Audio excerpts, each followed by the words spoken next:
quel merveilleux jour ce sera quand nous pourrons le voir face à face. Lui qui nous a sauvés par grâce. Quand nous pourrons simplement aller là-bas, de l'autre côté de ce monde, dans la présence du Seigneur Jésus. Amen. Ce sera quelque chose de glorieux. Amen. Amen. Que béni soit son précieux nom. Eh bien, ce soir, je vous invite à ouvrir votre Bible avec moi dans l'épître de Saint Paul aux Romains. Épître de Saint Paul aux Romains. Et nous allons lire dans le 3e chapitre, le 21e verset. Romains 3, 21.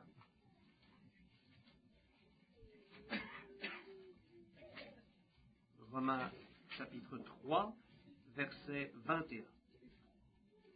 Mais maintenant, sans la loi, est manifestée la justice de Dieu, à laquelle rend témoignage la loi et les prophètes. Justice de Dieu par la foi en Jésus-Christ pour tous ceux qui croient. Il n'y a point de distinction, car tous ont péché et sont privés de la gloire de Dieu, et ils sont gratuitement justifiés par sa grâce, par le moyen de la rédemption qui est en Jésus-Christ. C'est lui que Dieu a destiné à être par son sang, pour ceux qui croiraient, victime propitiatoire, afin de montrer sa justice, parce qu'il avait laissé impunis les péchés commis auparavant au temps de sa patience. Il montre ainsi sa justice dans le temps présent, de manière à être juste, tout en justifiant celui qui a la foi en Jésus. Où donc est le sujet de se glorifier? Il est exclu. Par quelle loi? Par la loi des œuvres? Non, mais par la loi de la foi. Car nous pensons que l'homme est justifié par la foi sans les œuvres de la loi. Amen.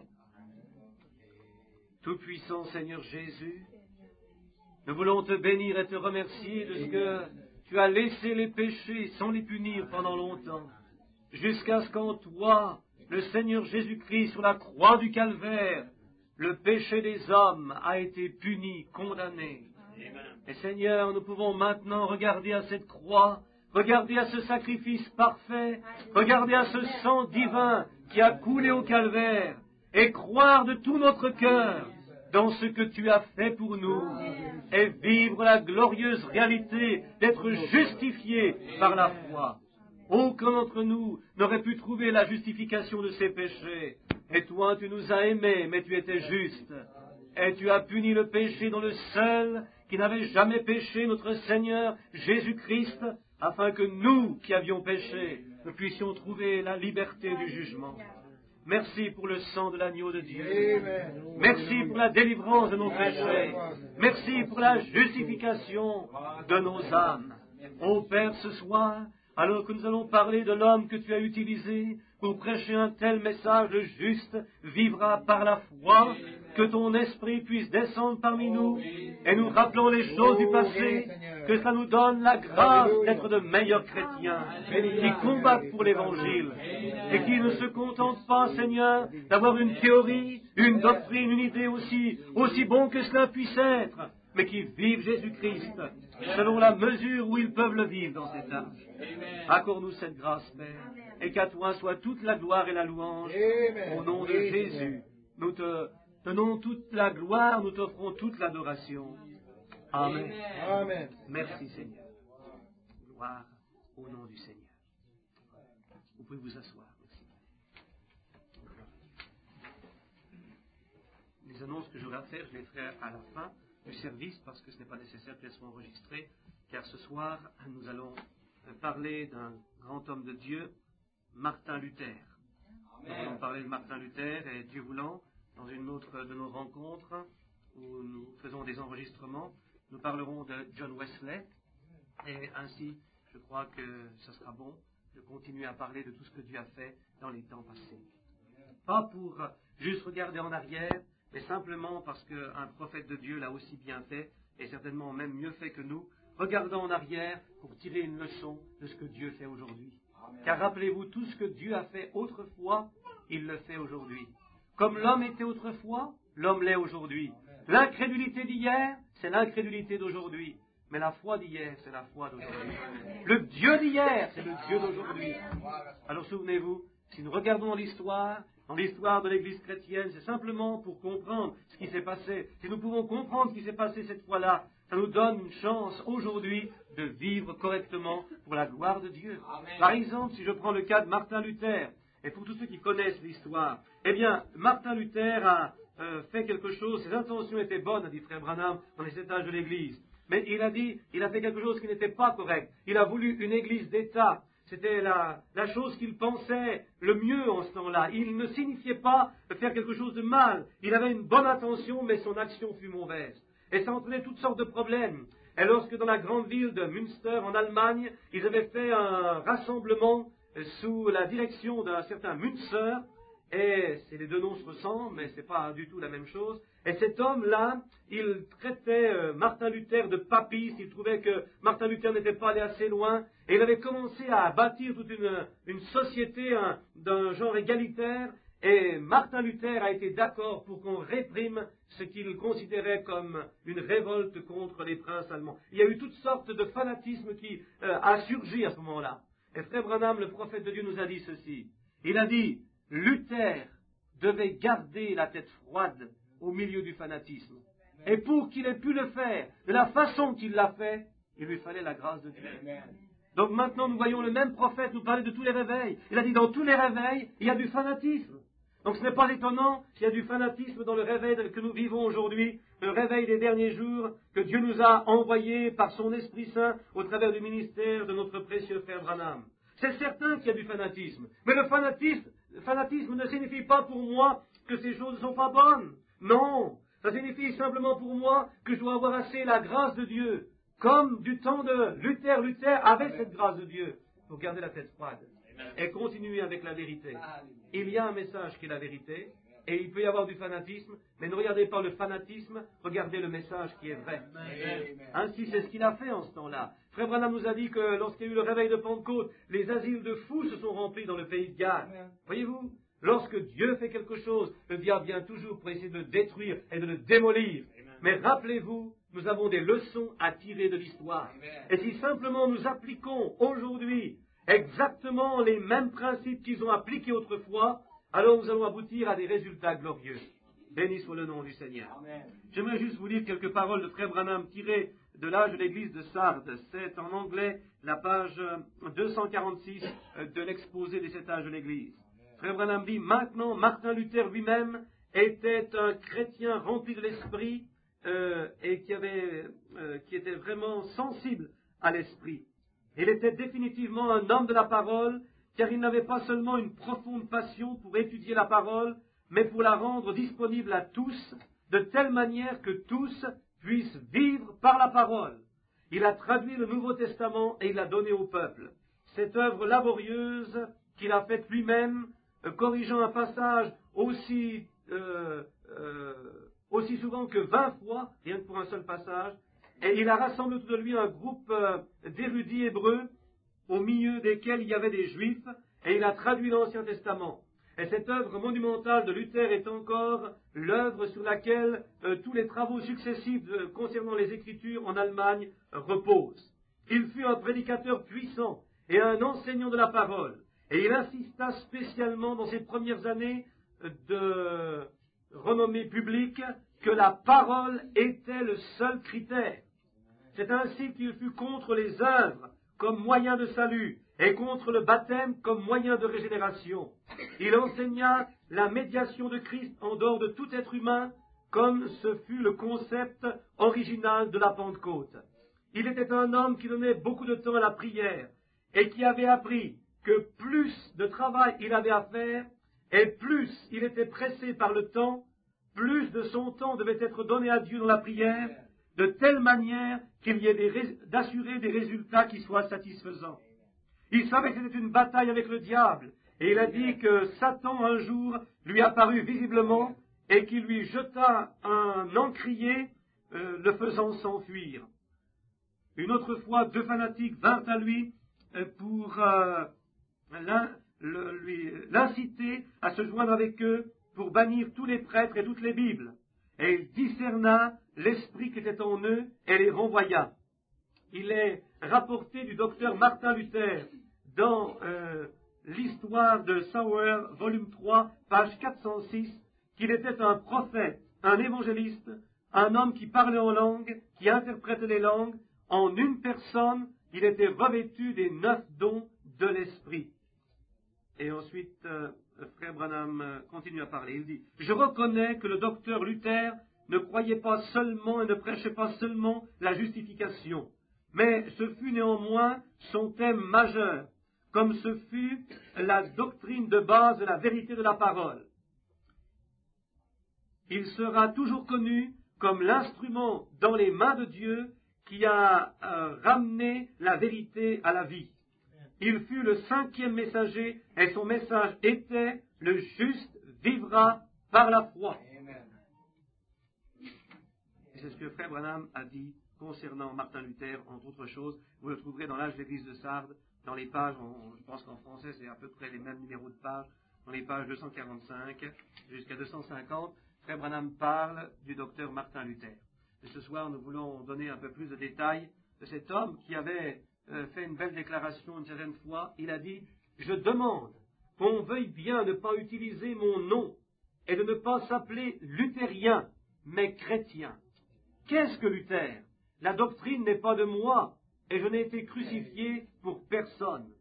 Comment se fait-il que pour désigner les enfants de Dieu, on ose employer mon nom à moi, pauvre corps tout puant, est destiné à être mangé par les vers? Oui, il avait une manière. Mon nom à moi, en lequel il n'y a pas de salut. J'aime ça. Amen. Voilà ce qu'un réel homme de Dieu fait. Il ne me désire pas que son nom soit sur l'Église. Il ne désire pas qu'il y ait une Église luthérienne, comme frère Branham n'a jamais désiré qu'il y ait une Église branhamiste, comme les gens nous appellent, mais nous refusons ce titre. Tout ce que nous désirons être, c'est être des chrétiens. Aujourd'hui, il existe une Église luthérienne simplement parce que ceux qui se réclament de Luther n'ont même jamais lu ce que Luther a écrit. C'est pour ça qu'ils ne savent rien à ce sujet. À quelle Église appartenez-vous? Je suis un luthérien. Bon, eh bien, demandez-leur simplement s'ils ont lu quelques lignes de ce que Luther a dit. Ils n'en savent rien. C'est pour cela, souvenez-vous d'une chose, ce n'est pas seulement important de se réclamer d'un homme de Dieu, aussi grand soit-il, encore nous faut-il étudier ce qui nous a enseigné de la part de Dieu. Amen. Je pense lorsque aujourd'hui l'Église adventiste, eh bien, elle a bien sûr plus d'une centaine d'années, presque bientôt 150 ans. Alors j'ai rencontré des braves gens dans l'Église adventiste. Ils croient que Ellen G. White était l'esprit de prophétie, comme il l'appelle, selon l'Apocalypse. Et ils croient beaucoup de choses. Et chacun est libre de croire ce qu'il veut croire. Et que Dieu bénisse les adventistes. Frère Branham a dit, la première personne qui m'a jamais parlé de Jésus-Christ fut un adventiste. Et il a beaucoup étudié les écrits des adventistes et tout cela. Eh bien, c'est quelque chose que je voulais juste montrer. J'ai rencontré les adventistes et puis je leur ai parlé de 2-3 petites choses, parce que j'ai lu la plupart des ouvrages d'Ellen G. White et toutes sortes de choses comme cela. Ainsi, j'ai commencé à parler un petit peu avec eux. Et j'ai remarqué qu'ils se réclament de l'Église adventiste, mais qu'ils n'ont même jamais lu les écrits de Ellen G. White. Alors ils m'ont dit, « Ah, vous savez, frère Fay, mais nous ne sommes pas des whiteistes. » Oui, je dis, peut-être bien, mais vous vous réclamez d'une Église. Et la fondation de cette Église veut que ce soit là quelque chose et qui soit tellement important qu'on ne puisse même pas être un pasteur adventiste sans avoir étudié ces choses. Et les gens aujourd'hui se réclament de l'adventisme d'Ellen G. White et n'ont même jamais lu ce qu'elle a écrit. C'est pour cela, j'espère que si nous croyons que Dieu a envoyé un prophète dans cet âge, si c'est là notre foi et notre croyance, nous avons pris le temps de lire et d'écouter ce qu'il a à nous dire. Amen. Parce que ce n'est pas important seulement de dire « Oh, bien sûr, je crois dans ce prophète, je crois que Dieu a envoyé un prophète dans le nom de William Branham. » Mais parlez avec les gens. Est-ce qu'ils connaissent le message que frère Branham a apporté de la part de Dieu? C'est cela qui est important. C'est ce message qui nous a transmis de la part de Dieu. Si je ne connais pas le message, si je ne regarde pas ce que Dieu nous a dit par ce grand homme de Dieu, ça ne me sert à rien de parler de lui. Ça ne me sert à rien de me réclamer de son nom. Voyez-vous ce que je veux dire? Bien. Ainsi, cet homme a eu une existence assez particulière. Nous allons essayer ce soir, je dis bien essayer dans un temps relativement court, de raconter l'histoire de sa vie en partant de différents endroits et en essayant de faire une histoire résumée de Martin Luther. Martin Luther est né à Eisleben, en Thuringe, c'est en Allemagne, le 10 novembre 1483. Le lendemain de sa naissance, il fut baptisé et reçut le prénom de Martin, en l'honneur du saint dont on célébrait la fête. Martin, vous vous rappelez qui était Martin, l'évêque de Tours dont Frère Branham nous a assez souvent parlé. Son père Jean Luther et sa mère Marguerite Ziegler appartenaient à cette classe du peuple qui touche à la bourgeoisie, race fortement trempée, rude au travail, habituée à la peine et aux privations. « Je suis le fils d'un paysan, disait Luther. Mon père, mon grand-père, mes aïeux étaient de vrais paysans. » Jean Luther, d'abord laboureur, était mineur ensuite dans les mines de cuivre de Mansfield. Il fut obligé de s'y établir par suite de son extrême pauvreté. Sous sa rude enveloppe de mineur, c'était un homme qui avait des mœurs sévères, loyales, droit, ferme, même jusqu'à l'entêtement. Sa rigidité était extrême. Mon père me corrigea un jour si fort, raconte Martin, que j'eus peur et que je le fuis jusqu'à ce que je me sois de nouveau habitué à lui. Un jour aussi, ma mère me fouetta tellement que le sang jaillit. Mes parents ne voulaient sans doute que mon bien, mais ils ne mesuraient pas la peine. Il faut toujours, en punissant, que la pomme soit près de la verge. Cependant, il leur rend justice. Mes parents ont d'abord été très pauvres. Ma mère, pour nous élever, a souvent porté son bois sur son dos. Ils ont fait ce que personne ne ferait aujourd'hui. Ailleurs, il dit, c'est par mon père que Dieu m'a tout donné. Ce sont ces sueurs qui m'ont fait ce que je suis. Plus tard, Jean Luther se procura par des années de labeur quelques hauts fourneaux et devint le plus important des 4 conseillers de la ville. Tout jeune encore, Martin fut conduit à l'école. La discipline était si insensée qu'en un seul jour, il reçut 15 fois la verge. D'autre part, une piété trop austère semble avoir assombri son enfance. Il dit, nous pâlissions au seul nom de Christ, car il ne nous était jamais représenté que comme un juge sévère, irrité contre nous. On nous disait qu'au jugement dernier, il nous demanderait compte de nos péchés, de nos pénitences, de nos œuvres. Et comme nous ne pouvions nous repentir assez et faire des œuvres suffisantes, il ne nous restait hélas que la terreur et l'épouvante de sa colère. Quand j'étais enfant, ajoute-t-il, je m'attristais de cette parole du psaume 2e, « Servez le Seigneur avec crainte ». Je ne pouvais comprendre pourquoi l'on devait s'effrayer de Dieu.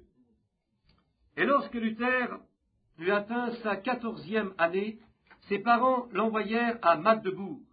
Avec les enfants d'école, il allait de porte en porte, chantant de belles complaintes pour un morceau de pain qu'on ne leur refusait pas toujours.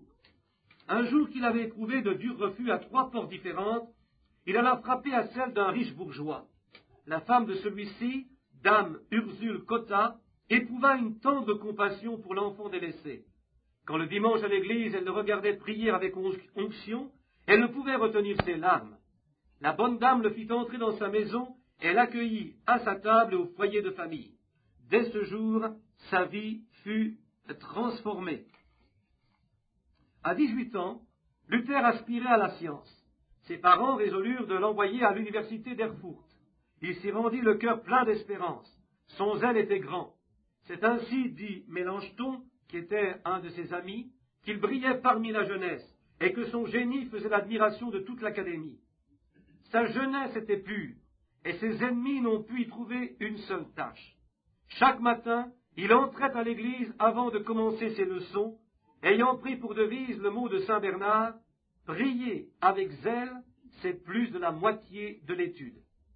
En 1505, Luther se promenait à la campagne, dans les environs d'Erfurt, lorsqu'un orage fond sur lui. La foudre éclate, tombe à ses côtés. Dans une mortelle épouvante, il s'écrie « Sainte Anne, sauvez-moi, et je me ferai moine ».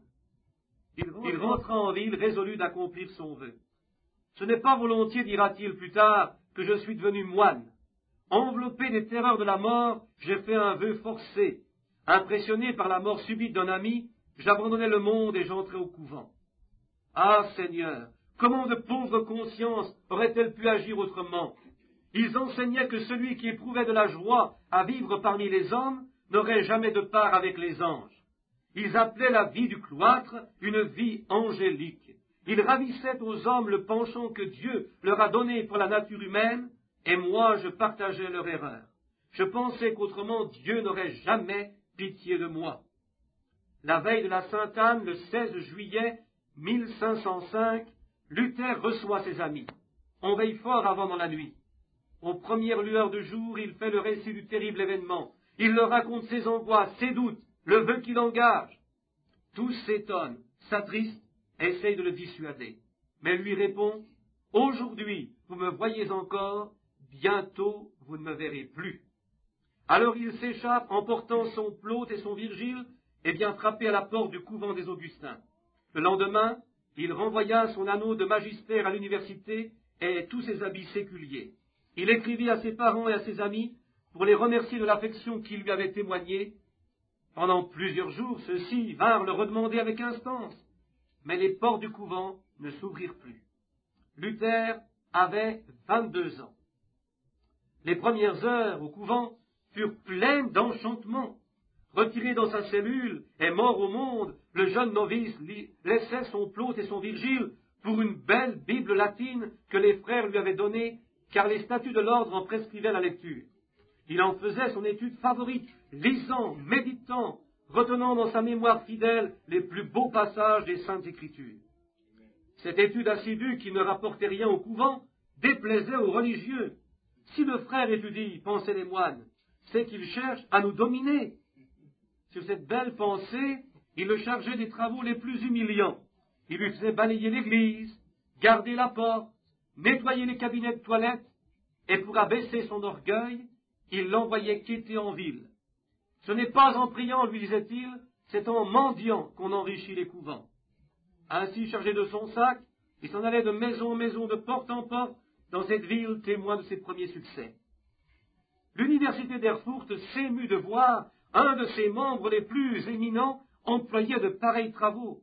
Elle fit des représentations aux prieurs, qui consentit à décharger Luther de ses occupations manuelles. Évoquant cette période de sa vie, Luther put écrire « J'ai été un moine pieux, je puis l'affirmer, et j'ai observé la règle si sévèrement que je puis dire, si jamais moine est parvenu au ciel par sa moinerie, j'y serais bien arrivé aussi. Tous mes compagnons de cloître qui m'ont connu peuvent l'attester. Toute ma vie n'était que jeûne, veille, oraison, sueur. Je me suis épuisé à force de jeûne, de veille, de prière et d'autres œuvres très pénibles. Je croyais sérieusement pouvoir acquérir la justice par mes œuvres. Pourtant, j'étais l'homme le plus malheureux de la terre. Nuit et jour, je ne faisais que pleurer et me désespérer. Personne ne pouvait y remédier. Sous le couvert de cette sainteté et de cette confiance en ma justice propre, je nourrissais une perpétuelle défiance, des doutes, une crainte, une envie de haïr et de blasphémer Dieu. J'ai été moine pendant 15 ans et j'ai fait tout ce que j'ai pu. Mais je me disais toujours, comment pourras-tu devenir pieux et faire assez pour gagner la faveur de Dieu? Les cheveux se dressaient sur ma tête quand je pensais au jugement dernier. Nous avons cru que nous devions apaiser la colère divine par nos œuvres et mériter le ciel, mais nous n'avons réussi à rien. Rien ne guérissait la plaie de mon âme. Alors parut l'homme qui devait lui rendre la vie. La première fois que le docteur Staupitz vit Luther, celui-ci ressemblait plus à un mort qu'à un vivant. Une longue figure, pâle, amaigrie, les joues creuses, les yeux noirs et brillants, profondément enfoncés dans leurs orbites, la démarche triste. Tout en lui annonçait une grande peine de l'âme et la flamme du génie. Staupitz arrivait à temps, car Luther se mourait dans une incurable mélancolie. Le docteur Staupitz, vicaire général de l'ordre, était un homme de grand air et de belle prestance. Il eut sur la Réformation, à ses débuts, une influence marquée. S'il n'eût été retenu par son caractère indécis et son attachement à l'Église romaine, il fût devenu l'un des héros de la Réforme. Dans ce mystique profondément pieux est lecteur le fond de son cœur. Je me suis souvent confessé au docteur Staupitz, écrit Luther, et n'ai pas eu à l'aime, au tel qu'il se sentait incapable de le produire. Les jours de douloureux enfantements sont évoqués par Luther comme un long martyre. Mais peu à peu, cependant, la lumière se fait dans son âme. Avec saint Augustin, il voit apparaître un Dieu d'amour et de miséricorde. Il peut chanter avec lui « Faute bienheureuse, Félix culpa ».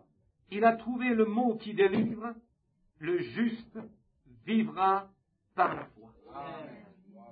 C'est obéissant à l'ordre du vicaire général que Luther prit le bâton de pèlerin accompagné d'un père Augustin. Il s'achemine le cœur plein d'espérance vers Rome, la ville sainte. Il traverse à pied la Souabe et toute la Suisse, et dans les couvents de l'ordre, sa réputation le précède. Il prêche en chemin, on l'accueille avec cordialité. Mais, de l'autre côté des Alpes, la scène change. Il entre dans les grâces pleines de la Lombardie, au nord de l'Italie, la splendeur et la richesse des couvents, et surtout les mœurs relâchées de l'Italie, l'étonnent et même l'irritent. Enfin Rome apparaît. À l'aspect de la ville qu'on dit éternelle, il tombe la face contre terre et lève les mains et s'écrie « Salut, toi Rome la sainte !» Mais l'illusion fut courte et le réveil terrible. La Rome que le pauvre moine de Thuringe avait vue dans ses rêves était devenue la Rome d'Alexandre VI, de Jules II, la grande Babylone décrite par Machiavel. La papauté avilie et pourtant redoutée, le haut clergé incrédule ou athée, le peuple livré à la plus dégradante superstition, et partout l'étalage de la corruption sans voile, tel est le spectacle qui s'offrit aux yeux de Luther. L'angoisse dans le cœur, il arrive à la Scala Santa, au fameux escalier de Pilate, en monte tous les degrés à genoux. Soudain, la grande parole du prophète Habacuc, qu'il avait tant médité, retentit à ses oreilles comme une voix de tonnerre et l'arrête. Le juste vivra par la foi. 15 jours ou tout au plus un mois après, il quitte Rome, en portant dans son cœur le mépris de tout ce qu'il a vu. À la table des courtisans, il les avait entendus se vanter en riant de la façon dont il disait la messe. En consacrant le pain et le vin, plus d'un prêtre prononçait ces paroles: « Tu es pain et pain tu resteras, vin tu es et vin tu resteras. » Il y avait toutes sortes. Il se rappelle l'indécence presque avec laquelle les presbytériens débitaient leurs offices. Ils disaient la messe comme une jonglerie, dit-il. Comme il en était encore à l'évangile, dans la liturgie de la messe, le prêtre officiant lui crie « Passe, passe !» Ce qui veut dire « Mais finissons donc vite. » Je ne voudrais pas pour 100 florins ne pas avoir vu Rome, dit-il. Je serais resté dans l'inquiétude de faire peut-être injustice au pape. Rome, à ses yeux, était devenue la grande prostituée, la ville maudite. Avez-vous de l'argent? Ici, toutes les iniquités deviennent licites. Ici, l'usurier devient honnêtement. Le bien volé se change en innocente acquisition. Ici, on délie tous les vœux, on légitime les enfants des prostituées, l'infamie est innocentée, le vice est armé chevalier. À Salzbourg, il rejoignit Staupitz en février 1512. Prenez patience, lui dit ce dernier, rien ne demeure impuni. Il existe à Rome même une prophétie qui dit qu'un ermite s'élèvera contre le pape, selon F. Kuhn dans le livre Luther, tome 1, page 94 à 102. Le 18 octobre 1512, dans une séance solennelle de l'université de Wittenberg, en présence d'un nombreux concours de savants, Luther fut élevé à la dignité de docteur de la sainte théologie. Il commence à faire des cours sur l'épître aux Romains, puis sur les psaumes. Ce qu'il enseignait, c'était la théologie du cœur. Le christianisme de Staupitz agrandi et développé. Dans les psaumes, il découvrait l'âme du poète, du voyant, du prophète, du sage, du héros. Grand Dieu, disait-il, quels hommes que ceux-là! Ce David était époux, roi, guerrier, tout occupé d'affaires extérieures, et il a encore pu écrire un tel livre. Tous ses contemporains parlent de son éloquence. Entraîné, il entraînait. Séduit, il séduisait. Il jetait à la foule sa pensée. Il révélait la Bible à tout un peuple. Mais il parlait avec simplicité. Si dans mes sermons, disait-il, je regardais à Philippe Melanchthon et à d'autres docteurs, je ne dirais rien de bon. Car moi, je prêche aux ignorants, et cela plaît à tous. Certes, je sais le grec et l'hébreu, mais je garde ma science pour le moment où nous sommes réunis entre savants. Alors, nous le prenons de si haut que le bon Dieu lui-même en est émerveillé. Vous savez, à cette époque-là, il n'avait pas toute la connaissance qu'on a aujourd'hui. Alors, vous lirez quelques-unes des paroles qu'il a dites après. C'était une grande lumière que Luther avait. à ce moment-là, de pouvoir juste déclarer le juste vivra par la foi. C'est au temps de la grande réputation du docteur Martin Luther comme prédicateur et théologien que l'on commença à parler de Tetzel et du scandale de la vente des indulgences. Je ferai un trou à son tambour, proféra Luther. Il allait bientôt tenir parole. Le clergé, les moines, les enfants des écoles, la municipalité, tous venaient à sa rencontre, bannières en tête, et l'envoyé de Dieu faisait son entrée au son des cloches. Je possède, disait-il, un pouvoir supérieur à celui de Saint Pierre, car j'ai sauvé plus d'âmes que lui avec mes indulgences. Le Seigneur Jésus-Christ a abandonné toute sa puissance au pape. Il ne s'occupe plus du gouvernement de l'Église. Jusqu'au dernier jour, c'est le pape qui gouverne par ses commissaires. Et le pape, mes amis, a plus de pouvoir que les apôtres, que les anges, que les saints, que la Sainte Vierge elle-même, car tous ceux-là sont au-dessous de notre Seigneur Jésus-Christ, tandis que le pape est son égal. Les grâces que confère l'indulgence sont immenses. C'est d'abord la rémission complète de tous les crimes, le parfait retour à la paix de Dieu, la délivrance du purgatoire. Quand on prie, chacun doit consulter son cœur. Toutefois, l'instruction établit un barème qui va du prince à l'artisan. Tous les états, toutes les conditions, tous les cas possibles y sont prévus et énumérés. N'entendez-vous pas la voix des morts et celle de vos parents qui vous crient « Ayez pitié de nous, nous souffrons des peines et des tourments les plus durs. Une légère aumône nous en délivrerait. Ouvrez vos oreilles, entendez le père qui dit à son fils, la mère qui dit à sa fille, cœurs durs et cruels, vous pourriez nous délivrer si aisément et vous ne le voulez pas. Si quelqu'un achète une indulgence pour une âme du purgatoire, au moment où la pièce tombe et résonne dans la caisse, l'âme s'échappe et va au ciel. » Tetzel et ses compagnons se taillaient un large lot dans tout le trafic. Le pape y avait aussi sa part. La moitié des sommes perçues devait revenir au pape pour la construction de la fameuse basilique de Saint-Pierre de Rome.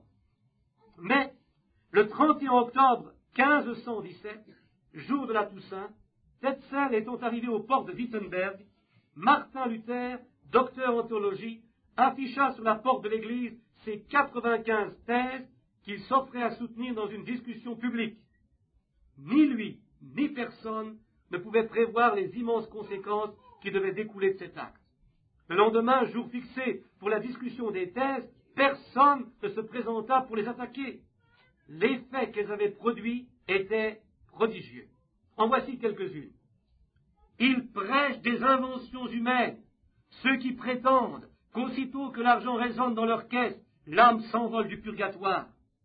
Ce qui est certain, c'est qu'aussitôt que l'argent résonne, l'avarice et la rapacité grandissent.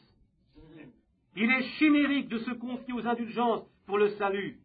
Il faut enseigner aux chrétiens que si le pape connaissait les exactions des prédicateurs d'indulgence, il préférerait voir la basilique de Saint-Pierre réduite en cendres plutôt qu'édifiée avec la chair, le sang et les os de ses brebis. Pourquoi le pape n'édifie-t-il pas la basilique de Saint-Pierre de ses propres deniers, plutôt qu'avec l'argent des pauvres fidèles, puisque ses richesses sont aujourd'hui plus grandes que celles de l'homme le plus riche du monde? Pourquoi le pape ne délivre-t-il pas d'un seul coup toutes les âmes du purgatoire, pour le plus juste des motifs, par compassion pour leur souffrance, tandis qu'il en délivre à l'infini pour le motif le plus futile, pour un argent indigne, pour la construction de sa fameuse basilique? Tout chrétien vraiment contrit a droit à la rémission entière de la peine de ses péchés, même sans lettre d'indulgence. Tel fut le premier acte de cette grande révolution qui devait changer la destinée des peuples de l'Europe et entraîner le christianisme dans une voie toute nouvelle. Les thèses étaient écrites en latin, on les traduisit en allemand. 15 jours après, elles circulaient dans toute l'Allemagne et au bout d'un mois dans toute la chrétienté. Un homme avait osé faire ce que tout le monde désirait en secret. Le feu qui couvait sous la cendre éclata soudain. Dès ce jour, la question religieuse fut posée devant toutes les consciences. L'Église et l'Évangile étaient livrés à la discussion. Un moine original lut rapidement les thèses, et tout joyeux s'écria « Oh oh, il est venu celui que nous attendons !» Puis il écrivit à Luther « Poursuivez vaillamment, Dieu est avec vous, et tous ceux qui gémissent dans la captivité de Babylone vous accompagnent de leurs prières. » Les amis de Luther tremblaient pour lui et pour eux. Il fut seul un instant. Tous voyaient le danger. Tous comprenaient la grandeur du coup qu'il portait à la hiérarchie de l'Église. et tous prévoyaient sa chute. Mon cher Martin, disait un vieux moine de Westphalie, si tu peux renverser le purgatoire et la vente des indulgences, tu es vraiment un grand homme.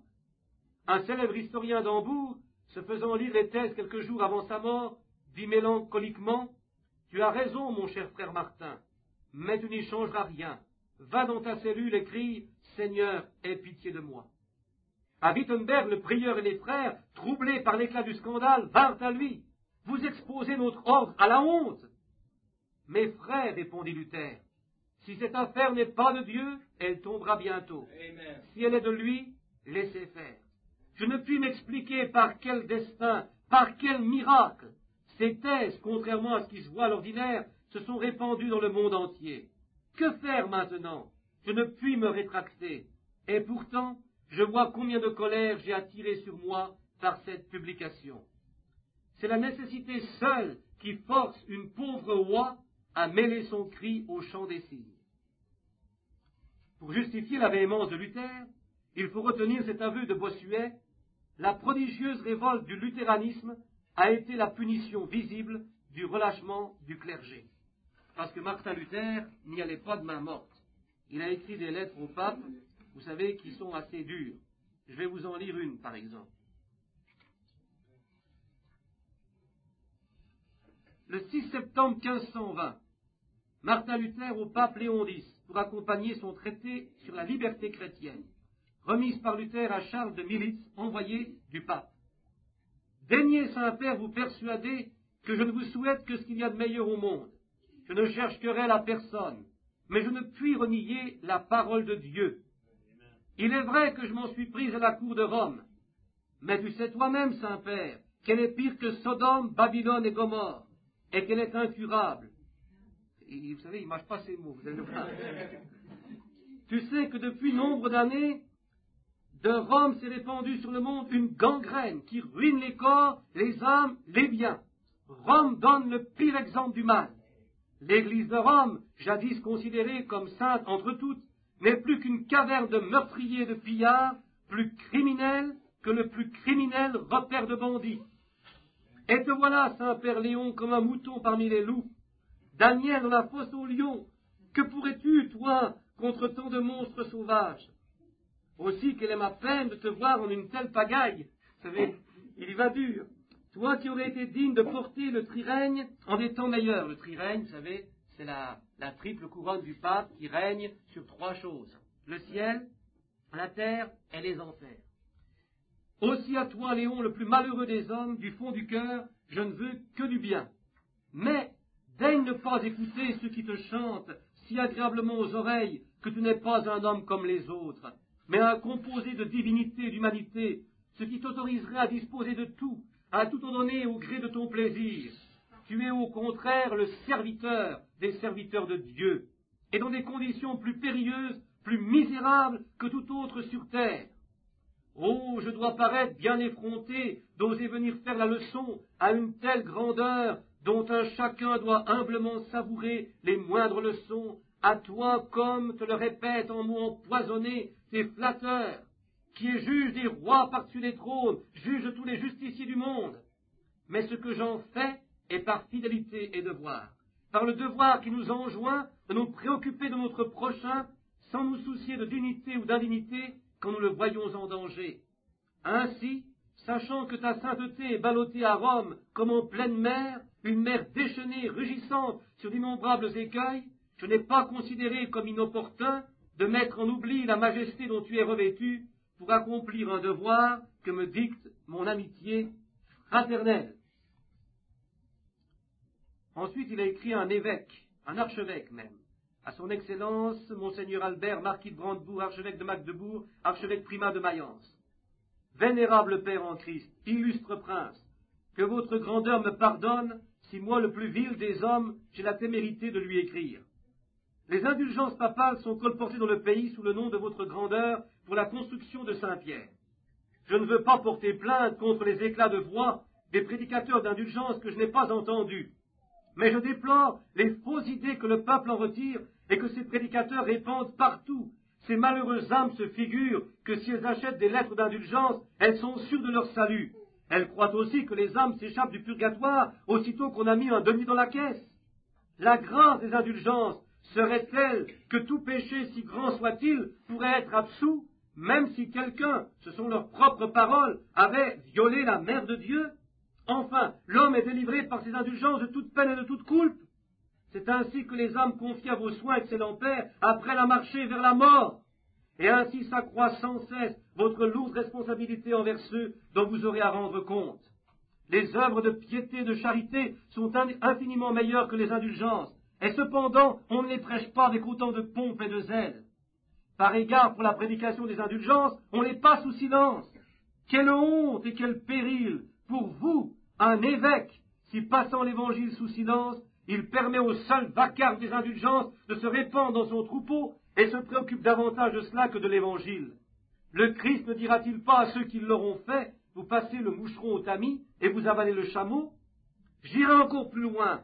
Dans les instructions des commissaires qui ont été publiées sous votre nom, il est dit, assurément sans que votre grandeur en ait eu connaissance et l'a prouvé, qu'une des grâces principales était ce don inestimable de Dieu, grâce auquel l'homme est réconcilié avec Dieu et toutes les peines du purgatoire abolies. Il y est dit aussi que la contrition n'est pas nécessaire pour ceux qui acquièrent des indulgences ou des billets de confession. Que puis-je donc faire, chef vénéré et illustre prince, sinon prier votre grandeur, au nom du Seigneur Jésus-Christ, de daigner accorder à cette affaire votre attention paternelle, d'annuler toutes ces instructions et d'imposer aux prédicateurs des indulgences une autre façon de prêcher. Sinon, il pourrait surgir quelqu'un qui réfuterait publiquement et ces prédicateurs et ce petit livre, attirant ainsi dommageablement le blâme sur votre grandeur. J'en serais bien profondément affligé, mais je crains fort que cela n'arrive si vous n'y portez promptement remède. Moi, j'ai pas ces mots, je vous ai dit encore des plus fortes ici, mais je vous les laisse de côté. Même quelqu'un a dit que Martin Luther était un homme plein de colère. Il a dit, c'est vrai, je suis rempli de la sainte colère de Dieu contre le péché. Alors, le pape veut maintenant finir avec Luther. En 1520, c'est là que la rupture définitive a eu lieu avec Rome. La papauté lança contre Luther la bulle connue sous le nom de Ex Surge Domine, lève-toi Seigneur. 41 propositions extraites des œuvres du réformateur étaient condamnées. Ces livres devaient être brûlés par le feu, lui-même, s'il ne se rétractait pas, ainsi que tous ses partisans, devaient être exclus de l'Église romaine. Chaque chrétien, ou appelé en tant que tel, avait obligation de lui courir dessus, de le saisir et de le livrer au pouvoir de Rome. Quant à Luther, il n'était point troublé. Il se sentait désormais plus libre. Voici en quels termes il répondit à la bulle papale. Quel que soit l'auteur de cette bulle, elle n'est d'un bout à l'autre qu'un blasphème contre le Seigneur. Elle ne saurait être que l'œuvre de l'Antichrist. Papes et cardinaux, et vous tous qui avez à Rome quelque puissance, je vous accuse, et je vous déclare en plein visage, c'est que si cette bulle est bien de vous, et si vous vous en reconnaissez les auteurs, moi, dans la pleine autorité d'un enfant de Dieu, fondé sur le roc, et ne craignant point les portes de l'enfer, je vous exhorte, au nom du Seigneur, à rentrer en vous-même et à mettre un terme à ces blasphèmes. Si vous ne le faites point, sachez que moi et tous les serviteurs du Christ, nous considérons désormais votre siège comme le siège de l'Antichrist, et que nous le maudissons comme la puissance ennemie de Jésus-Christ. En prononçant contre vous ce jugement, nous nous offrons de bon cœur à toutes vos censures, nous refusons votre absolution, nous nous offrons volontiers à la mort, joyeux d'être victimes de votre sanguinaire tyrannie. Le 10 décembre 1520, Luther convoqua par une affiche tous les professeurs et les étudiants de Wittenberg. Il se rendit avec eux devant l'une des portes de la ville, jeta sur un bûcher la fameuse bulle du pape, en prononçant ces mots, « Puisque tu as troublé le sein du Seigneur, que le feu éternel te dévore et te consume. » C'était la guerre désormais, ouvertement déclarée à la cour de Rome. Dès lors, affranchi de toute crainte, Luther donne libre cours à sa véhémence. Un dominicain nommé Prierias, docteur en théologie ayant lu les thèses, sans soupçonner le péril qu'il y avait à engager la lutte avec un homme tel que Luther, rédigea en quelques jours une lourde et maladroite réfutation des doctrines du moine saxon. Prierias, aussi bien que Tetzel, inhabiles tous deux dans les luttes doctrinales, opposent à leur adversaire les droits et l'infaillibilité de Rome. Il cherche à couvrir de la majesté pontificale un dominicain nommé Prierias, docteur en théologie ayant lu les thèses, sans soupçonner le péril qu'il y avait à engager la lutte avec un homme tel que Luther, rédigeant en quelques jours une lourde et maladroite réfutation des doctrines du moine saxon. Prierias, aussi bien que Tetzel, inhabiles tous deux dans les luttes doctrinales, opposent à leur adversaire les droits et l'infaillibilité de Rome. Ils cherchent à couvrir de la majesté pontificale le scandale de l'indulgence. Voilà, répond Luther, le livre plein de blasphèmes que le malheureux homme vient de mettre au jour. Si c'est ainsi qu'on pense à Rome, avec l'assentiment du pape et des cardinaux, ce dont toutefois je doute encore, je déclare ouvertement que l'Antichrist siège dans le temple de Dieu, et qu'il règne à Rome, dans cette Babylone revêtue de pourpre, et que la cour romaine est devenue la synagogue de Satan. Amen. Que dirais-je? De tout pape, même impie, il nous fait un Dieu. L'autorité de l'Écriture sainte, qui est la vertu même de Dieu, il la fait dépendre de cet homme, quelque impie soit-il. Qui donc est l'Antichrist, si un tel pape ne l'est point? Ô Satan, Satan, combien de temps abuseras-tu encore de la patience de ton Dieu? Lisez et lamentez-vous de ce que la gloire de l'Église de Rome est tombée si bas, que celle-ci non seulement conçoit et entretient dans son sein ces hérésies, ces blasphèmes, ce poison d'enfer, mais le propage dans le monde entier. Si c'est là ce qu'on croit à Rome, heureuse la Grèce, heureuse la Bohême, heureux tous ceux qui se sont séparés d'elle et sont sortis de cette Babylone. Pour moi, si le pape et les cardinaux n'imposent pas le silence à cette voix de Satan, je déclare solennellement que je me sépare de cette Église et que je la renie, parce que l'abomination est assise dans le lieu saint. Amen. Déjà toute foi y est éteinte, l'Évangile y est proscrit, le Christ en est banni, les mœurs y sont plus que païennes. Va donc, Romain fortuné, perdu et blasphématrice, la colère de Dieu est enfin venue sur toi. Nous avons pansé les plaies de Babylone, mais elle n'a point été guérie. Abandonnons-la donc et qu'elle devienne l'habitation des dragons, des lémures et des larves, un nouveau panthéon de toutes les impiétés. Adieu, lecteur, pardonne ma douleur et compatis avec elle. C'est carré, hein? L'empereur Charles Quint avait été couronné à Aix-la-Chapelle. L'un des premiers actes du jeune empereur, âgé seulement de 21 ans, fut de convoquer à Worms une diète pour y régler les affaires de l'Empire. La diète décida de convoquer Luther, qui reçut une citation à comparaître de l'empereur. Ses amis tremblaient pour sa vie et voulaient le dissuader de s'y rendre. C'est alors qu'il fit à l'électeur palatin la fameuse réponse « J'irai à Worms, y eut-il dans cette ville autant de diables que de tuiles sur les toits ?» Le 13 avril, vers 10 heures du matin, Luther arriva à Worms. Il était ainsi revêtu de son front de moine sur sa voiture découverte. À ses côtés se trouvaient 2 frères de l'ordre. Le héros de l'Empire, l'aigle sur la poitrine, le précédait à cheval. Tout le long de la route, une foule de cavaliers s'était groupée autour de lui. D'autres, nobles saxons, courtisans, amis du prince, chevaliers, étaient venus de Worms à sa rencontre. Le grand hérésiarque, écrit un chroniqueur, entra avec une suite de plus de 100 chevaux. Quand le veilleur de la tour du dôme sonna son arrivée, le peuple se précipita pour le voir. Plus de 2000 hommes se pressaient autour de lui jusqu'à son hôtellerie. L'empereur n'avait point eu, en entrant à Worms, pareille ovation.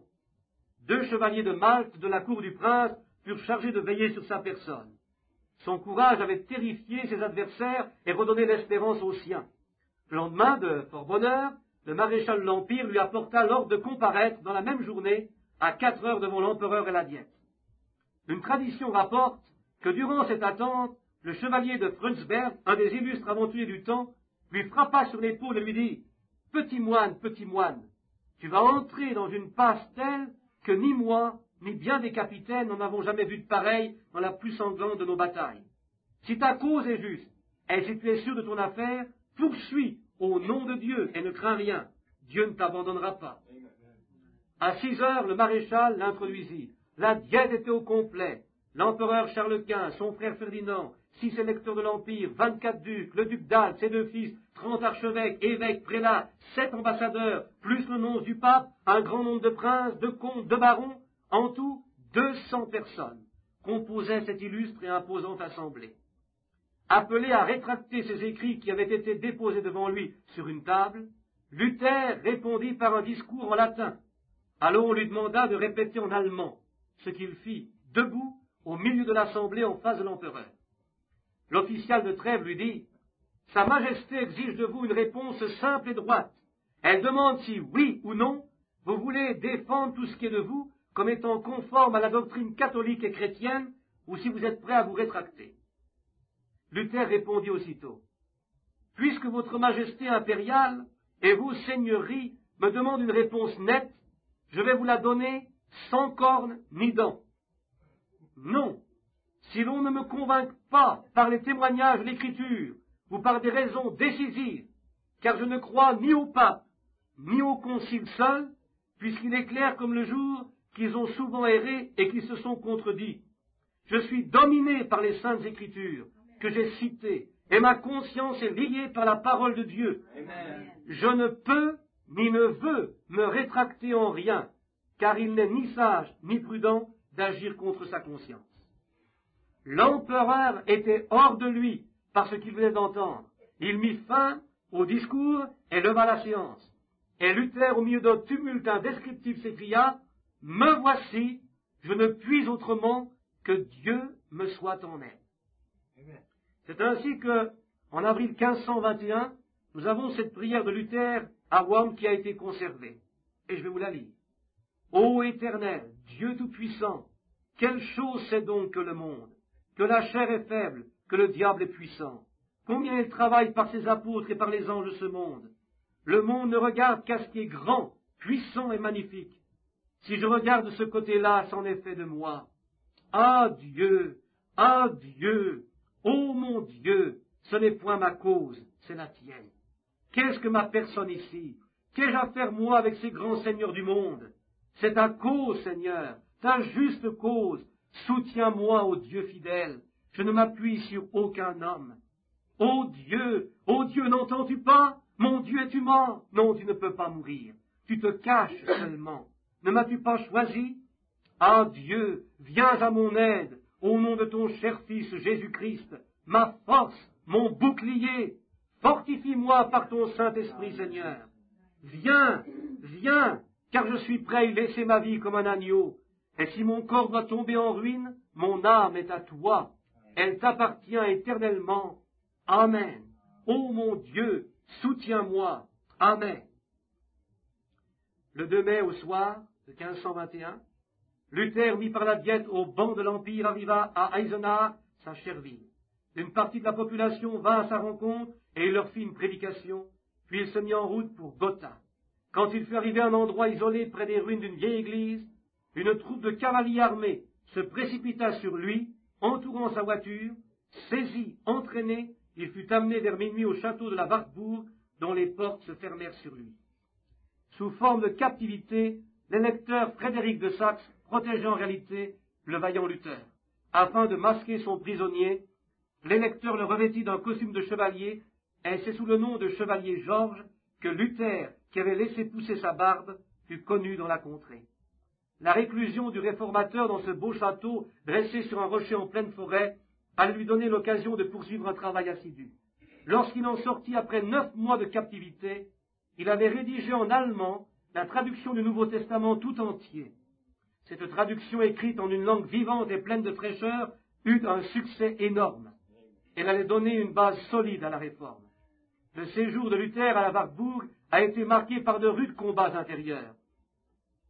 Il eut à lutter avec le diable, et l'on montre encore à la Wartburg la tache d'encre laissée sur la muraille par l'encrier jeté à la face de Satan. Les écrits de Luther furent innombrables. Outre la traduction complète de la Bible en allemand, ses œuvres ne comptent pas moins de 67 volumes in folio. Ensuite, il a dû commencer puisqu'il s'était séparé de l'église romaine, à bâtir une autre église. Il y a eu toutes sortes de problèmes qui sont arrivés. Et puis, il y a eu la guerre des paysans. Elle avait éclaté en 1525, avait ensanglanté le sud de l'Allemagne. Et c'est là que Luther fit une erreur. Il dit, les paysans et les bourgeois sont tellement impies qu'ils ne se soucient pas d'avoir des pasteurs. Si les princes et les seigneurs n'étaient point, nous n'en aurions pas pour longtemps. C'est ainsi que, avec ces circonstances, il créa une église d'État. Les périls d'une union si intime de l'église à la puissance séculaire n'échappèrent pas entièrement à son regard, mais il pensait qu'il n'avait pas d'autre voie à choisir. Les princes protestants prirent toujours plus d'influence, et le réformateur qui avait trouvé en eux d'abord un appui ne sut pas toujours les retenir ou les blâmer avec assez de fermeté. Et puis, Luther, qui avait combattu toute sa vie, ce Luther qui avait cherché à transmettre ce grand message, le juste vivra par la foi, il a aussi constaté que cette Église qu'il avait créée, que cette Église n'était plus ce qu'elle devait être. C'est pour cela que je voudrais vous lire ici quelque chose qu'il dit.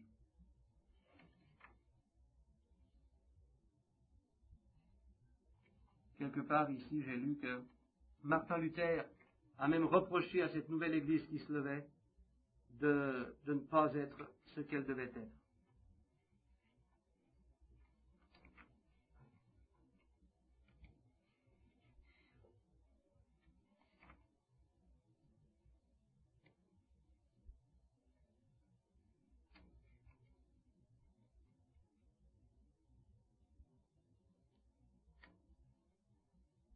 Il dit que les gens ne se soucient même plus d'avoir de pasteurs et tout cela. Il dit ceci à la fin de sa vie. L'état de l'Église dite évangélique, l'Église protestante, l'attriste. Il dit, ce n'est pas là la sainte Église dont j'ai rêvé. Quelle triste génération! Le peuple est sauvage, le bourgeois dur et avare, les nobles débauchés pillent l'Église. Bientôt on ne trouvera plus de pasteurs. Le ministère est méprisé par cette foule grossière.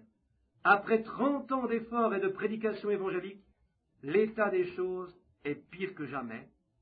Et même, il veut quitter Wittenberg, qu'il appelle cette Sodome. Luther voulait mourir. Il en avait assez de tout. Et il s'y préparait avec courage. Appelé à Eisleben par les comtes de Mansfeld, comme arbitre dans une affaire de famille, il s'y rendit en janvier 1546. Il se réjouissait de se retrouver à Eisleben, où il était né, et de ce que sa dernière action sur la terre serait la plus sainte de toutes les actions humaines, la paix. Le 23 janvier, par un froid terrible, il quittait Wittenberg.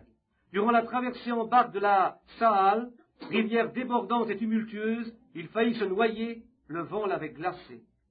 Dès son arrivée à Eisleben, il tombe malade, et il comprit que c'était la fin. À 8 heures du soir, il se leva de table et monta se coucher.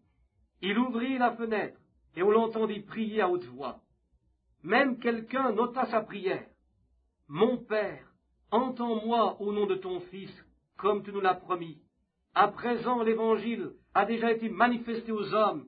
Il illuminera bientôt le monde entier. » Le 14 février, un dimanche, Luther prononça à l'Église un sermon sur ces paroles de l'Évangile selon Matthieu 11, 25. « Je te glorifie, mon Père, de ce que tu as caché ces choses aux sages et aux intelligents, et de ce que tu les as révélées aux enfants. » Il termina son sermon en disant, « Fermons donc les yeux sur toute sagesse humaine.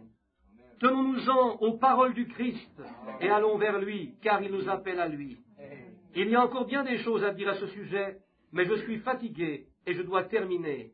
Amen. Ce furent ces dernières paroles prononcées du haut de la chair. Le matin du 17, son état empira. Il passa toute la matinée dans sa chambre, s'occupa de réconcilier les comptes entre eux. Il écrivit encore à sa femme, qui s'inquiétait à son sujet. « Chère Catherine, tu te mets à la place de Dieu, comme si Dieu n'était pas tout-puissant, et ne pouvait pas créer une douzaine de nouveaux Luther, au cas où le vieux mourrait. » Le soir, le docteur Jonas lui dit, « Vous avez très bien transpiré, vénérable père. Grâce à Dieu, vous irez mieux. » « Non, je n'irai pas mieux. C'est la sueur froide de l'agonie. Ô mon Dieu bien-aimé. Eh bien, ce n'est rien, il faut le supporter. » Subitement, le malade s'agita d'inquiétude. Il croisa les mains sur sa poitrine, leva les yeux au ciel, et se mit à prier ainsi à voix basse. Mais d'une manière audible toutefois.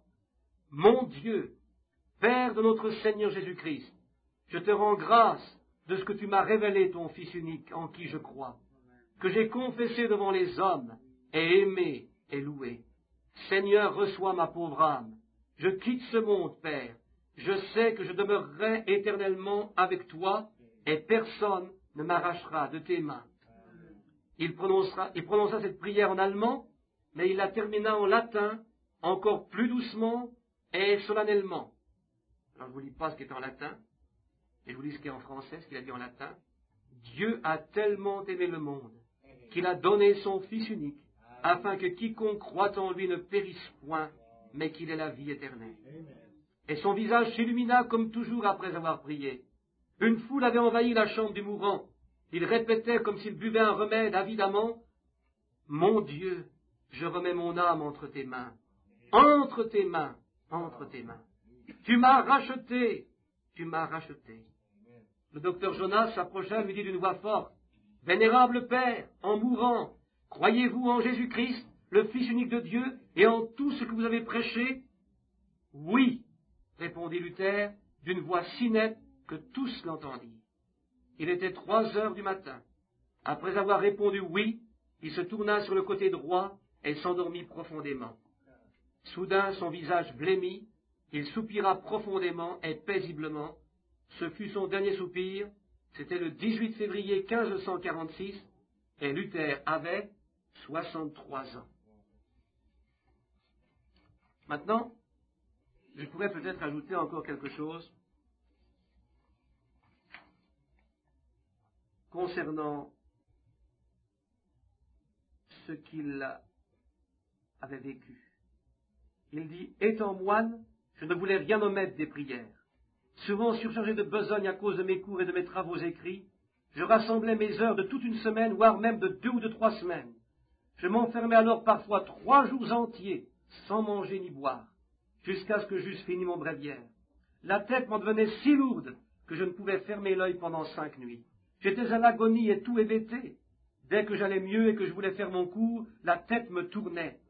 Ainsi le Seigneur a dû m'arracher vraiment par violence à cette torture de la prière, tant j'y étais emprisonné. Pendant 20 ans, j'ai été un moine pieux. J'ai dit une messe tous les jours. Je me suis fort épuisé en prière et en jeûne que je n'aurais pas tenu longtemps si j'y étais resté. Si je n'avais pas été délivré par les consolations du Christ à l'aide de l'Évangile, je n'aurais pas vécu 2 ans tant j'étais crucifié et fuyais loin de la colère. Je désire de bien comprendre un terme employé dans l'Épître aux Romains au 1er chapitre, là où il est dit « La justice de Dieu est révélée dans l'Évangile ». Car jusqu'alors j'y songeais en frémissant, ce mot de justice de Dieu, je le haïssais, car l'usage courant et l'emploi qu'en font habituellement tous les docteurs m'avaient enseigné à le comprendre au sens philosophique. J'entendais par là la justice qu'ils appellent formelle ou active, celle par laquelle Dieu est juste et qui le pousse à punir les pécheurs et les coupables. Malgré le caractère irréprochable de ma vie de moine, je me sentais pécheur devant Dieu. Ma conscience était extrêmement inquiète. Je n'avais aucune certitude que Dieu fût apaisé par mes œuvres. Aussi, je n'aimais pas ce Dieu juste et vengeur. Je le haïssais. Et si je ne blasphémais pas en secret, certainement je m'indignais et je murmurais violemment contre lui et je disais, n'est-il pas suffisant qu'il nous condamne à la mort éternelle à cause du péché de nos pères et qu'il nous fasse subir toute la sévérité de la loi? Faut-il encore qu'il augmente notre tourment par l'Évangile et que même là il nous fasse annoncer sa justice et sa colère? J'étais hors de moi, tant ma conscience était violemment bouleversée. Et je creusais sans trêve ce passage de saint Paul dans l'ardent désir de savoir ce que saint Paul avait voulu dire. Enfin, Dieu me prit en pitié. Pendant que je méditais jour et nuit et que j'examinais l'enchaînement de ces mots, la justice de Dieu est révélée dans l'Évangile comme il est écrit, le juste vivra par la foi, je commençais à comprendre que la justice de Dieu signifie ici la justice que Dieu donne et par laquelle le juste vit s'il a la foi. Le sens de la phrase est donc celle-ci. L'Évangile nous révèle la justice de Dieu, mais la justice passive par laquelle Dieu, dans sa miséricorde, nous justifie au moyen de la foi, comme il est écrit, le juste vivra par la foi. Aussitôt je me sentis renaître, et il me sembla être entré dans des portes largement ouvertes au paradis même. Dès lors, l'Écriture tout entière prit à mes yeux un aspect nouveau. Je parcourus les textes comme ma mémoire me les présentait et notais d'autres termes qu'il me fallait expliquer d'une façon analogue, tels que l'œuvre de Dieu, c'est-à-dire l'œuvre que Dieu accomplit en nous, la puissance de Dieu, par laquelle il nous donne la force, la sagesse, par laquelle il nous rend sages, le salut, la gloire de Dieu. Autant j'avais détesté ce terme de justice de Dieu, autant j'aimais, je chérissais maintenant ce mot si doux. Et c'est ainsi que ce passage de saint Paul devint pour moi la porte du paradis. Et il dit encore, Dieu est Dieu parce qu'il ne réclame rien pour lui, mais il ne fait que donner et se donner. Amen. Puis Luther, vous savez, il s'était marié une certaine fois. Il s'était marié avec une nonne qui avait laissé la robe, comme on dit. Et Catherine de Bora, qui l'appelait Kate, elle avait un fort caractère. Mais vous savez, Luther a dit que certainement c'était vraiment nécessaire pour lui d'avoir une femme. Parce que quand il s'est marié, son lit n'avait pas été fait depuis 1 an. Et il voulait absolument raccommoder lui-même tous ses vieux vêtements. Et vous savez, pour tenir son foyer, la brave Catherine, elle avait bien des choses à faire. Il dit, oui, puis il refusait toujours de toucher ses droits d'auteur. Il ne voulait pas toucher de droits d'auteur. Alors il n'avait que des petits revenus. Alors il dit, j'ai un singulier ménage. Je consomme plus que je ne gagne. Il faut que je donne chaque année 500 florins pour le ménage et la cuisine, sans compter ce que me coûtent les enfants, la toilette, les aumônes, et pourtant mon revenu annuel n'est que 200 florins. Je suis très peu propre au ménage, et je suis encore mis à contribution par des parents indigents qu'il faut soutenir et par les autres qui viennent chaque jour chez moi. Mais malgré tout, grâce à Catherine qui est économe, organisée et infatigable, elle a pensé à faire quelque chose. S'ils n'ont pas assez de revenus, eh bien, elle a une basse-cour, un potager, une porcherie, une mare où elle élève même des poissons. Et pour accroître ses ressources, elle prend des pensionnaires, auxquels son mari fait parfois cadeau du prix de la pension. Alors des amis leur viennent en aide. Ainsi, le roi du Danemark leur envoie chaque année du beurre et des harengs en quantité. Et Luther, débarrassé des multiples soucis matériels par Kate, s'épanouit. Il s'ouvre à la vie, il admire son jardin, il joue aux échecs, il fait de la musique, il s'occupe même de l'éducation de ses enfants. Pour eux, il écrit des fables allemandes et il réunit une collection de 489 proverbes. Entre les époux, l'amour va grandissant. J'aime ma Catherine, écrit-il. Je l'aime plus que moi-même. Assurément, je préférerais mourir plutôt que de la voir mourir, elle et les enfants. Et puis, ils connaîtront des jours sombres tous les deux. À l'âge de 8 mois, une petite fille Élisabeth qu'ils ont eue perd la vie. Puis c'est Madeleine, leur 3e enfant, que le réformateur chérissait tout particulièrement, qui meurt à l'âge de 13 ans. Luther, le cœur déchiré, l'a doucement préparé à la mort. Épreuve cruelle. À son bon et brave ami, le docteur Juste Jonas, il écrit « Ma femme et moi, nous devrions être pleins de reconnaissance pour une si heureuse fin qui l'arrache à la puissance de la chair, du monde, des Turcs et du diable. Mais la force de l'amour naturel est telle que nous ne pouvons y penser sans soupir et sans sanglots, sans mourir intérieurement. » Et puis, ensuite, on voit aussi que Luther, malgré toute sa force de caractère, était un homme qui avait un cœur. Quand son père meurt, c'est alors on le constate qu'il a pleuré pendant une nuit entière et que vraiment, il a eu toutes sortes de sentiments, disons, qui prouvent que certainement le Seigneur est avec lui. Alors, je peux vous lire encore quelque chose qu'il a dit. Ces promesses disent, si tu veux accomplir la loi et surmonter la convoitise comme la loi l'exige, crois à Jésus-Christ, en qui te sont offertes la grâce, la justice et la paix. Si tu crois, tu as. Si tu ne crois pas, tu n'as pas. Ce qui est impossible aux œuvres de la loi, si nombreuses et pourtant si vaines, est facile à la foi. La promesse donne ce que le précepte réclame. Elle accomplit ce que la loi ordonne. Le précepte et son accomplissement viennent de Dieu seul. Celui qui ordonne est en même temps celui qui accomplit. Ces promesses constituent le Nouveau Testament. Toutes les promesses de Dieu sont des paroles pleines de sainteté, de vérité, de justice, de paix, de liberté et d'inépuisable bonté. C'est par la foi seule et non par les œuvres que la parole justifie, sanctifie, affranchit. Comme le fer s'échauffe au contact du feu et devient lui-même incandescent, ainsi la parole pénètre l'âme et la transforme à son image. Si tu reconnais ainsi Christ comme un don qui t'est accordé, tu es chrétien. Christ reçu comme un don nourrit ta foi et fait de toi un chrétien. La foi te libère des péchés, de la mort, de l'enfer, te rend maître de toutes choses. on ne saurait assez en parler. L'Évangile n'est pas un code de loi qui nous prescrit ce que nous avons à faire. C'est le livre des promesses divines. Christ ne menace pas et ne terrorise pas comme le fait Moïse et comme c'est l'habitude de la loi, mais il enseigne avec amour. Il enseigne avec tant de douceur qu'il encourage plus qu'il n'ordonne. Et puis il dit ceci, il faut prêcher la grâce. Christ doit être prêché de telle manière qu'en moi et en toi, la foi naisse et se maintienne.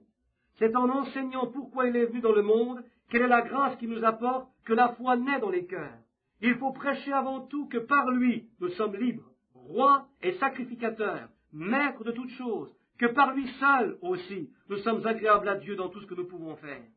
Comment une grâce si parfaite n'enflammerait-elle pas dans un cœur l'amour pour Jésus-Christ? Y a-t-il une loi pour produire un tel amour? Qui pourrait désormais lui nuire ou l'effrayer? Que l'angoisse du péché l'assaille, que l'horreur de la mort se présente à sa vue? Elle ne craint rien, elle n'est point ébranlée, elle verra s'évanouir tous ses ennemis, car tout son espoir est en Christ. L'âme se rit de la mort et du péché, elle s'écrie avec saint Paul, « Ô mort, où est ton aiguillon? Ô sépulcre, où est ta victoire ?»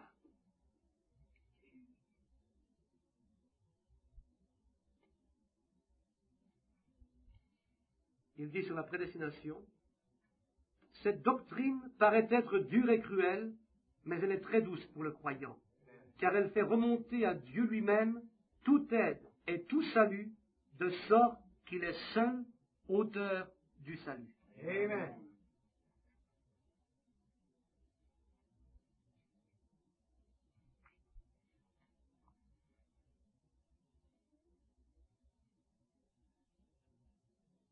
Il dit aussi une chose ici, au sujet de sa femme encore. Catherine de Vorat, issue d'une famille noble mais pauvre, était née en 1499. C'est à 22 ans que ses parents la mirent dans le couvent des Bernardines, dont elle ne tarda pas à s'enfuir avec 7 de ses compagnes, cherchant refuge et protection auprès de Luther. Ses adversaires ont prétendu qu'elle n'avait guère d'autre beauté qu'un teint frais et blanc, les joues larges, l'œil dénué de vie, les traits sans distinction. Bien au contraire, Michelet, en référant entre autres au portrait laissé par Lucas Cranach, affirme qu'elle était fort belle. Économe et bonne ménagère, Catherine avait acquis un grand empire sous son époux. L'attachement qu'il eut pour elle se peint dans sa correspondance sous des traits naïfs et graves. J'ai de grandes actions de grâce à rendre à Dieu, disait-il, car il a bien voulu m'envoyer une compagne sage et pieuse sur laquelle le cœur de l'homme peut se reposer. Ma Catherine, lui disait-il, tu m'as fait un grand honneur, puisqu'avec la bénédiction de Dieu, ta fécondité m'a rendu père de 6 enfants. Alors, pour ce qui regarde le ménage, je t'accorde le droit de commander. Tu peux me persuader tout ce que tu veux. Mais parfois, cependant, il laisse échapper un soupir. Il faut que j'aie de la patience. Avec le pape, avec les princes, avec mes disciples, avec mes adversaires, avec tous ceux qui m'entourent et avec ma femme Catherine. Ma vie n'est autre chose que patience.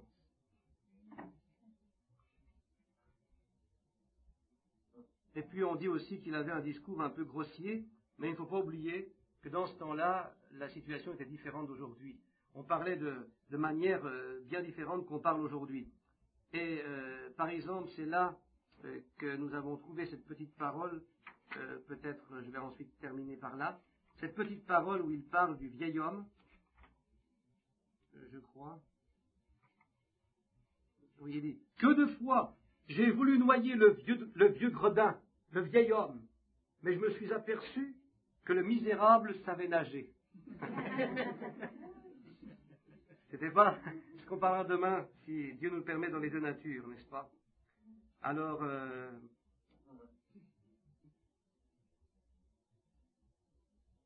il y avait une fois un prêtre papiste, dit-il, c'est ce que j'ai, il dit, un prêtre papiste me réprimanda un jour et me blâma très vertement de ce que j'avais mis tant de colère dans mes écrits. Je lui ai répondu, le Seigneur notre Dieu doit envoyer d'abord un violent orage, accompagné de tonnerre et d'éclairs, et le fait suivre d'une douce pluie. Alors le sol est complètement humecté. Philippe Mélenchon et moi, nous aurions bien mérité de recevoir en ce monde des mains de Dieu tout autant de richesses que n'en possède au moins un cardinal. Mais Dieu nous a dit, soyez satisfaits de me posséder. Lorsque nous le possédons, nous avons ainsi l'opulence. Parlant de la Bible, Luther a dit, elle est comme une très grande et vaste forêt où croissent toutes sortes d'arbres produisant des fruits en abondance. Car l'on trouve dans la Bible consolation, instruction, éducation, admonestation et satisfaction. Il ajouta qu'il n'y avait aucun arbre dans cette forêt qu'il n'eût secoué et dont il n'ait fait tomber un couple de fruits. Il dit encore, en ce qui concerne les Saintes Écritures, nous sommes des petits écoliers, car nous ne saurions prétendre approfondir complètement un seul verset de la parole de Dieu. Nous ne réussissons qu'à en saisir l'ABC et encore imparfaitement. Voilà ce que nous pouvons dire à peu près sur Martin Luther, ce grand réformateur que Dieu a utilisé. Il y aurait encore bien d'autres choses qu'on pourrait citer de lui.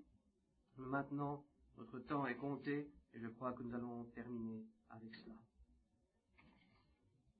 Il y a tant et tant de choses. Mais je crois que ce serait bon, une fois, quand vous avez du temps, quand vous en avez, parce que vous avez tous du temps, n'est-ce pas? C'est vrai. Nous avons tous du temps. Nous avons du temps, je crois, pour lire la Bible, nous avons du temps pour lire une brochure, nous avons du temps pour écouter une bande, mais je crois qu'on a encore du temps pour faire autre chose. Alors les gens disent, ah, je voudrais me détendre. Et vous n'êtes pas obligé d'avoir les mêmes goûts que moi. Et moi, pour me détendre, vous savez ce que je fais? Je lis encore. Et je me dis, bien, j'aime cela. Pourquoi? Parce que quand je lis la vie de tels hommes, je les place dans leur âge, je les vois comme ils étaient par rapport à leur temps. Je dis, Seigneur, c'est des gens qui étaient là, dans un temps où toi, tu ne donnais qu'une grâce partielle. Qu'en est-il de moi maintenant? Qu'en est-il de nous tous ici ce soir, à qui tu as donné une grâce totale, une grâce éternelle, une grâce complète? C'est pour cela, frères et sœurs, ma prière est que vraiment le Seigneur nous permette de comprendre le privilège que nous avons reçu de sa part, mais également que nous n'oublions jamais ce que Jésus a dit. Celui à qui il est peu donné, il lui sera peu redemandé, mais à celui à qui il est beaucoup donné, il lui sera beaucoup redemandé.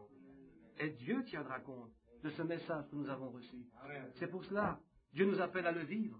Dieu nous appelle à être différents. Si votre justice ne dépasse pas celle des scribes et des pharisiens, le prophète de Dieu a dit, eh bien, le prophète de Dieu l'a dit. Il a repris cette parole de Jésus. Qu'est-ce qui se passera? Si notre justice ne dépasse pas celle des scribes et des pharisiens, si nous ne sommes pas meilleurs que dans les dénominations, s'il n'y a pas en nous une œuvre de la grâce qui a été accomplie, qu'est-ce qui se passera?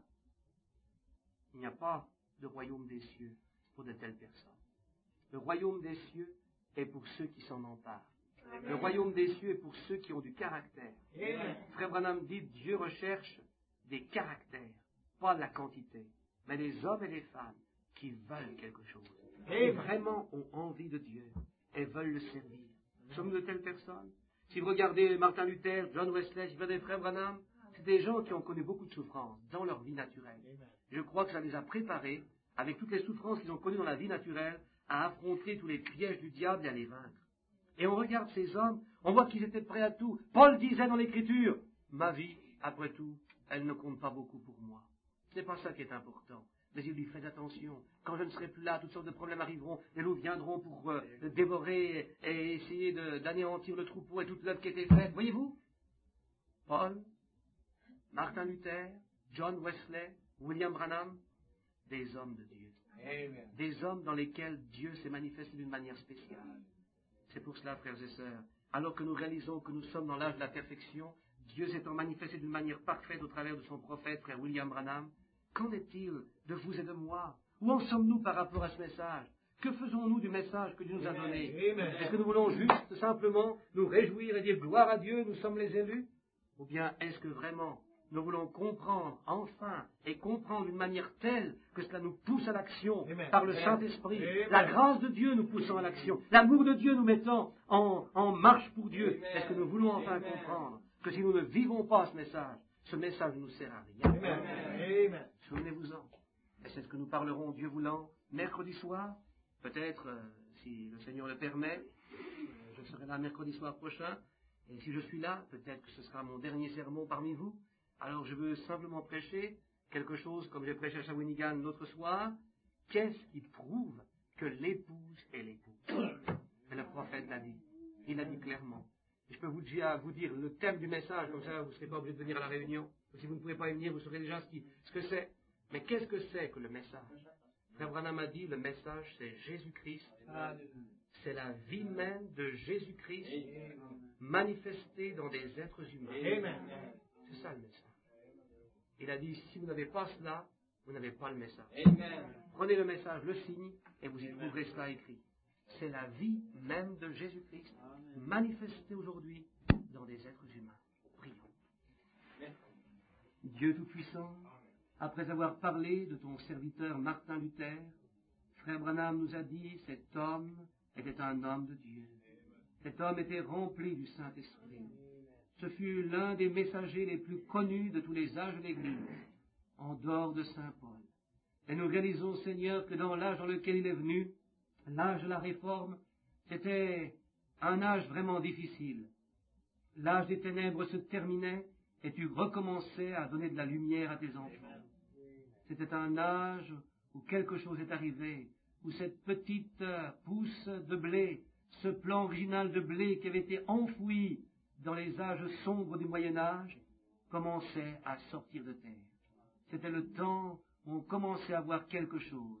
C'était un faible espoir, mais ce faible espoir est devenu la base pour notre vie, la justification par la foi. Seigneur, nous ne voulons pas oublier ce que tu as fait en ce temps-là. Nous ne voulons pas non plus oublier l'exemple de ceux qui nous ont précédés dans le chemin du Seigneur. Nous voulons te demander l'abondance de ta grâce dans notre vie, pour que nous puissions grandir et croître et parvenir ce à quoi tu nous as destinés pour cet âge. Martin Luther était destiné à un but. Dans son âge, il y avait quelque chose qu'il devait accomplir. Les élus de l'âge de Luther devaient accomplir cette même chose. Mais Seigneur, ensuite tu allais plus loin. Il y a eu un autre messager, John Wesley. Et quand tu es venu au travers de John Wesley et que la sanctification a été apportée, ô Père, les élus de cet âge devaient aboutir à cette chose-là. Ils devaient vivre la sanctification. Père, ensuite eut lieu le réveil de Pentecôte, la restauration des dons. Et ceux qui étaient là devaient vivre cette restauration des dons. Mais Père, dans ces derniers jours, tu es venu, nous as apporté un message au travers de notre bien-aimé frère Branham. Et ce message est la perfection de l'épouse de Jésus-Christ.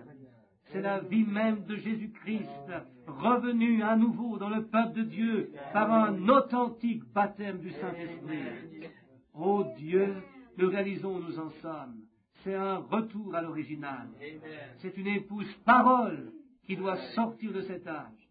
C'est pourquoi, Seigneur, nous prétendons être l'épouse de Christ. Alors laisse-nous être de ceux qui sont en harmonie avec cette parole. Laisse-nous être un avec la parole. Car ton prophète l'a dit, la seule chose qui prouve que l'épouse est l'épouse, c'est que cette épouse est une avec la parole, et la parole c'est Christ. Accorde-nous de le voir, accorde-nous de le comprendre, et accorde-nous de le vivre. Au nom de Jésus, et pour ta seule gloire, Père, nous te remercions de nous l'accorder. Amen. Béni soit le nom du Seigneur.